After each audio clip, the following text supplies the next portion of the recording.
khô chênh ô cả hình gheo đô dì tê lôn tin số mai a chụp dì goling ka na lung se tan may na hep thêm pi lệ chun tun khen na cô li so lâu đi có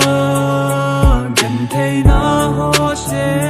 hep thêm lâu vin na chỉ tai liền dâng à ngã phá đi nghe lung sung nghe khi na lung nghe đi nhà cô li tay em bon sing đi tâm cần ai gì em lung đi nu lôn khi na hình công cô về lung sit na hi ya mum gì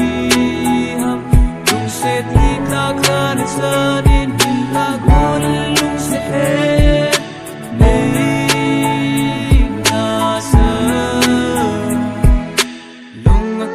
zo lâu ngày lại thêm thu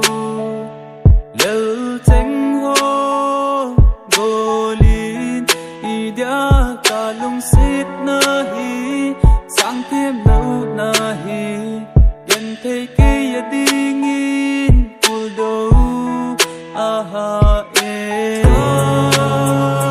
nhân thấy na ho se ghét thêm lâu vin na chỉ liền dâng à ngã phá đi nghe lung sung nghe khi na lung nghe đi nhà cô lên lấy em bon sing đi tâm cần ngài gì em lung đi nu lôn khi na hình công cô về lung sit na hi ya mum gì ham lung sit hi ta khan sa nên la gol lung sit